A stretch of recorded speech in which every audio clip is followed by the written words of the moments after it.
welcome to my channel Happy Learning Mathematics.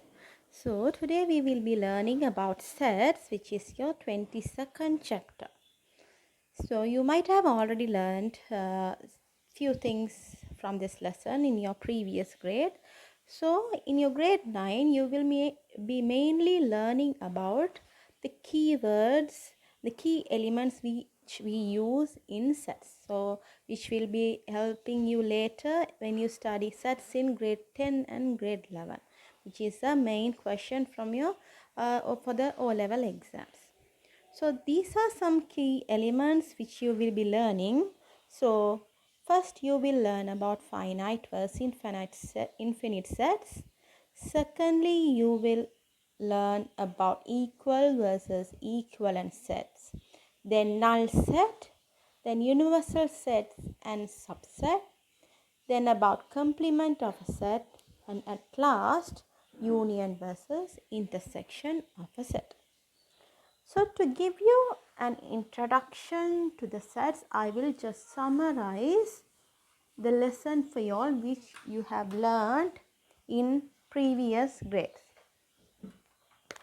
So we learned 3 ways to express the set.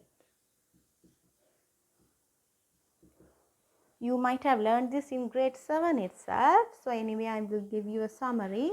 First method is to describe the set in a description format.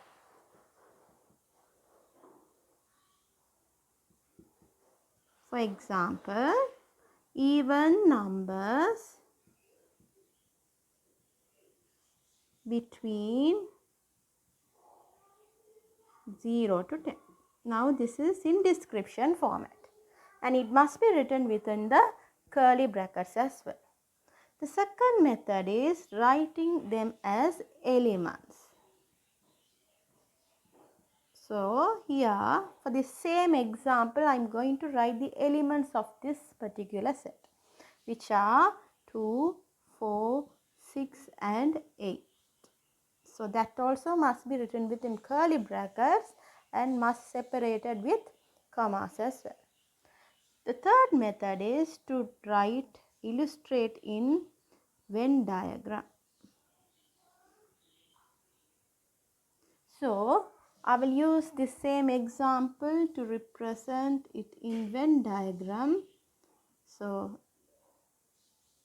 2, 4, 6 and 8 are the elements of this set. So these are the 3 ways to express a set. And another important thing which you have already learned is to write the number of elements of a set.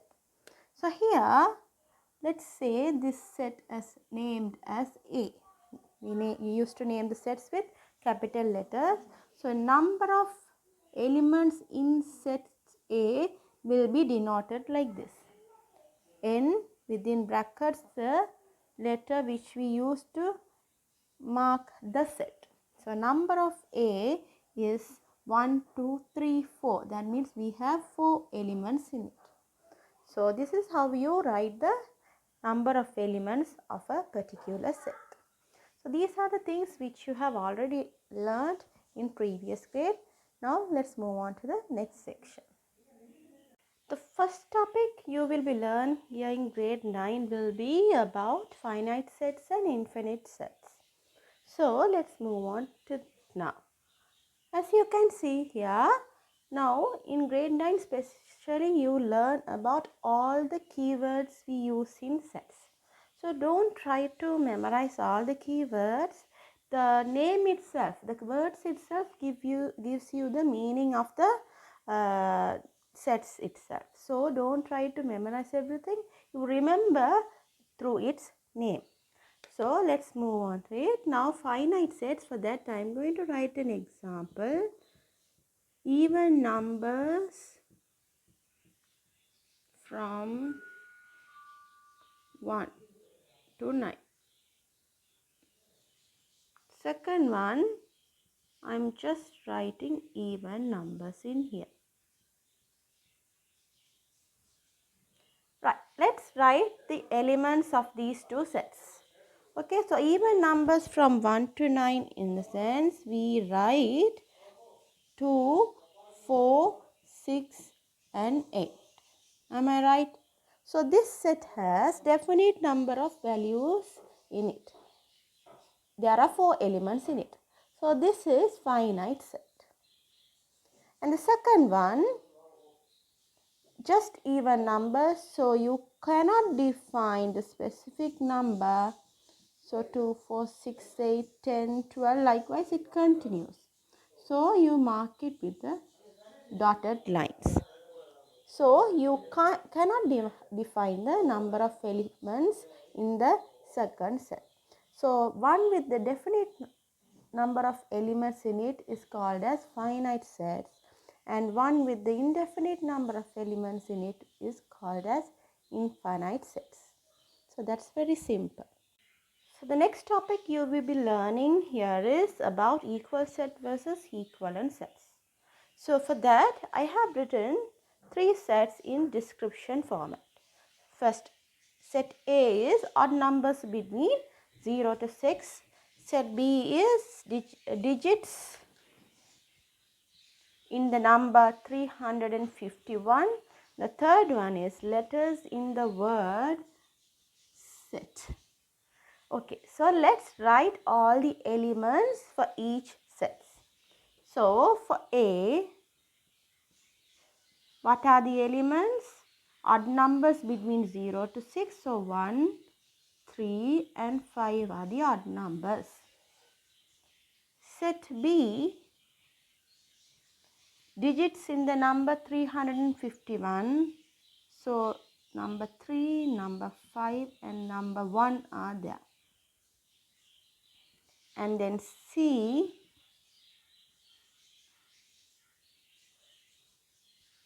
letters in the word set.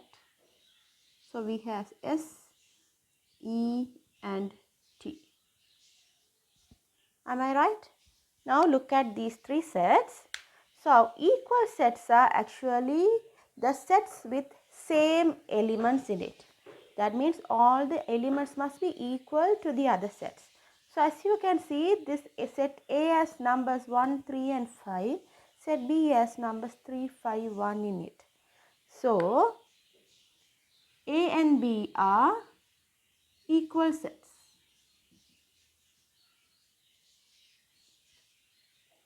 But equivalent sets are the sets which contains the same number of elements in it. So here you need to count the elements and they have to match each other. So as you can see here, A has 3 elements, B also has 3 elements and C also has 3 elements in here. So A, B, C all are equivalent sets. Do you understand? So equal sets are the one with the same elements in it, where equivalent sets are the one with same number of elements in it. So the next topic you will be learning here is about null set, which is very simple. Null means empty, am I right? So it is the set which has no elements at all. For example, let's say number of multiples of 10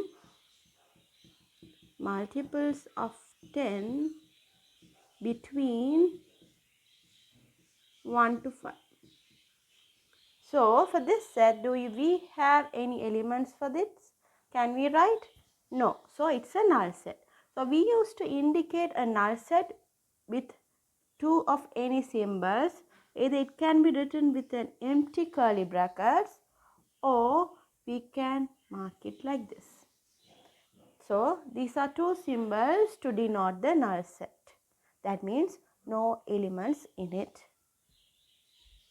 Another topic we will be covering today is the complement of a set. So which is very easy. Now here I have written universal sets numbers from 1 to 6. And the set A is the prime numbers from 1 to 6. So complement of set A can be denoted in this way. this is how we represent with like a dash on top of A. This means complement of set A. So the meaning of this, the elements other than A, not A. You can remember this in few ways. Not A means you should not write the elements of A but other than A. That means 1, 4 and 6. So these are the elements for complement of A. It's easy to understand as well. Now we can represent the complement of A in the Venn diagram like this. So this is your universal set and this is the subset A.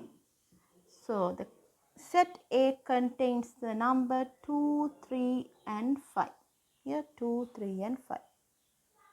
So the numbers other than A is 1, 4 and 6. So the shaded area denotes the complement of A.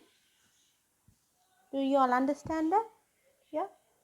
This area denotes the complement of A.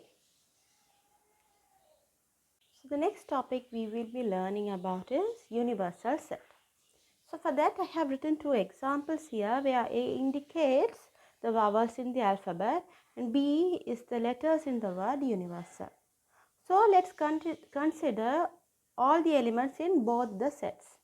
So as you can see, it contains the letters of an alphabet. Am I right? So the universal set is denoted with the symbol like this,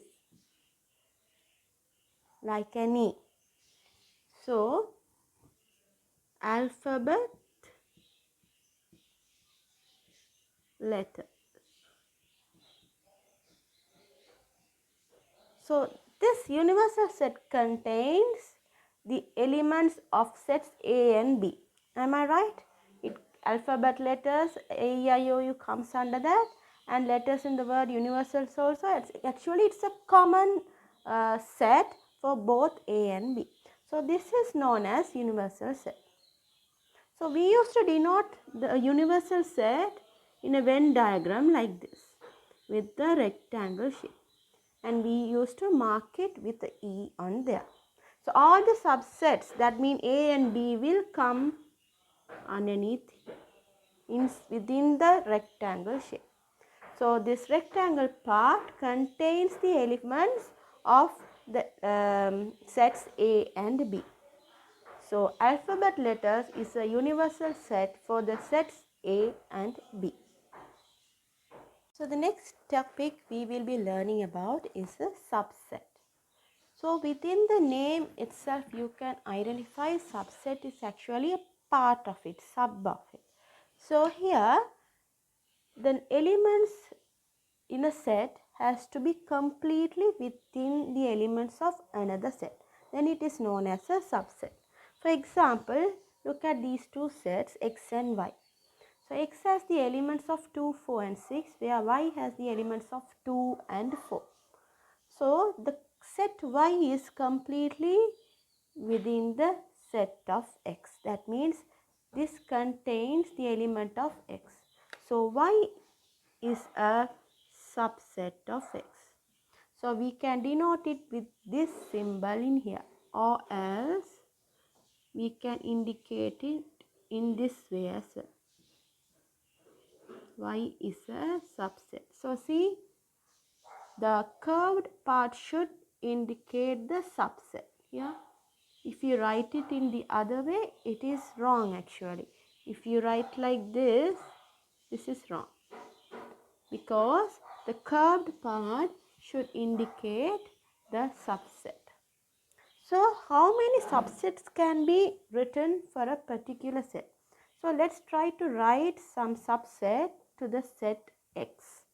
Okay, so already 2 and 4 are there. So you can actually write each digit separately. So this is a subset of X. Then 4 is a subset. 6 is a subset. What else? Then we can pair the elements in it. 2, 4, 2, 6 and 4 and 6.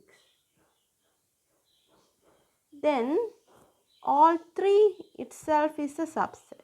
2, 4 and 6. Why? It's completely there within the set X. And at last we have the null set as well. So null set is also considered as a subset of any sets. So actually here we have 3 elements and we have written, as you can see, 1, 2, 3, 6, 8 subsets for it. So that's the maximum amount of subsets you can write for the set X. So how many subsets can be derived for a particular set? For that we do have a formula for it. So the number of subsets can be derived from the formula 2 to the power n, where n indicates the number of elements in here. So for this we have 3 elements in it. So 2 to the power 3, the answer is 8. So this is how you find the number of subsets which can be obtained for a particular set. So here it's 8. So we have written all 8 subsets in here. So that's all under the topic subset. Now you have learned about universal sets and about subsets. So let's see how to represent these in a Venn diagram. For that, I am taking this example. Universal sets is the numbers from 1 to 6 and set A are the even numbers. Okay, so now as I told you before, universal set is represented in a rectangle shape where the subset will be within the rectangle shape. So here set A as the elements of 2, 4 and 6, where the universal set as numbers from 1 to 6. So the numbers other than the set A, the elements of set A will be included within the rectangle shape 1, 3 and 5. So this rectangle shape, which is the universal set, contains the numbers from 1 to 6 in here. So this is not the only method to include the subset here. There are few ways where you can represent the subsets. So this is one of it. Let's say there are 2 subsets in here. So let's look at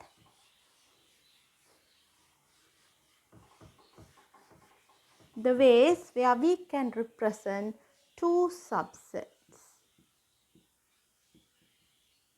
of a universal set.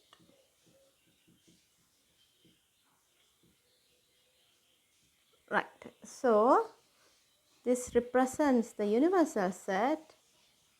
The first way is this one. This is the regular method we use to draw. That means these are the 2 subsets A and B, where A and B has some common elements. That's why it intersects. Secondly, we can represent in this way as well. So here, this is the universal set. These are the subsets where A and B does not have any common elements. That's why they are actually disjoint. So these are called as disjoint sets because A and B have no common elements to it. In the third method, we can show it in this way. Actually, it depends on the question. So, depending on your question, the way you draw the Venn diagram also differs. So, in this method, as you can see, A is the outer circle, B comes inside. So, here B is actually a subset to A. You already have learned that all the elements of B comes within the set A. So that's why B is within the circle of A. So actually the B is here a subset of A which can be represented in this way.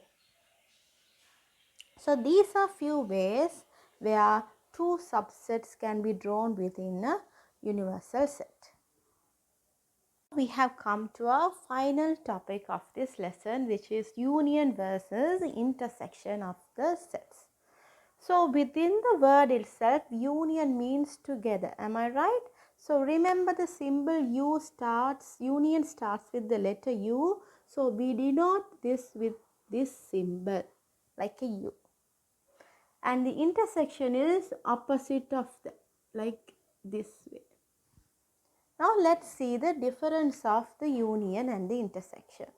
So let's say we do have a set A from numbers 1 to 6 and B is the even numbers of the numbers 1 to 6. So first we will write A union B. That means A and B together. So here as you can see, all the numbers which contains in the sets A and B are actually the numbers from 1 to 6. As you know, when you write the elements, you should not repeat the elements. So you can't write number 2 twice. It must only written once in here. So 1 to 6. That's the A union B. A intersect B is the numbers which are common to both A and B.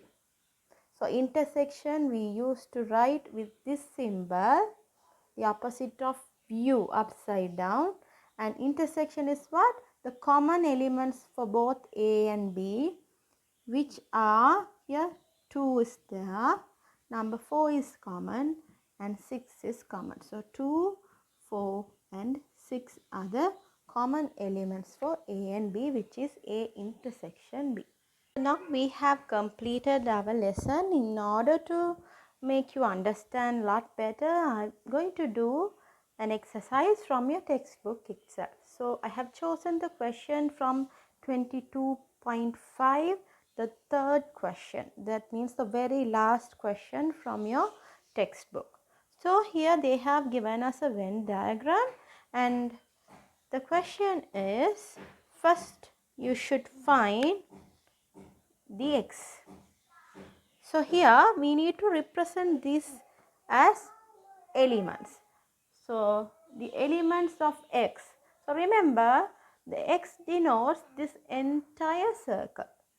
So not only these 3 numbers, but all 6 numbers within this x will come as the elements, which are 2, 8, 11, 7, 14 and 21. We'll write that later. So these are the elements of x. The next they have asked us to write the elements of y. So similarly, y contains 5 numbers which are 10, 17, 7, 14 and 21. Third question is x intersection of y. So this sign denotes the intersection. That means the common elements for x and y, which are these 3 numbers. So 7, 14 and 21. Fourth question, we have x union y. That means x and y together. This whole numbers, all the numbers in both the circles. So 2, 8, 11, 7, 14, 21 and 10 and 70. So X union Y is that. Then we have the complement of X and complement of Y. So remember, complement of X is just hide this entire circle and look for the other numbers. So outside the X circle, that means these 4 and these 2 will come. 3, 13, 29, also this 10 and 70. Do you understand that? Right. The last one is the complement of Y. Again, outside this circle, this diagram Y. So only these 5 numbers will not come. Other than that, 3, 13, 29, then 2, 8 and 11. So I explained this question in order to just like a summary of what you have learnt already. Okay, so this denotes the universal set. Am I right? So hope you all did understand this lesson, children. So these are just very simple. If you go through this lesson again and remember the keywords especially, you will be able to do these sets really well in O-level exams as well. So hope you enjoy the lesson. See you in the next video. Bye.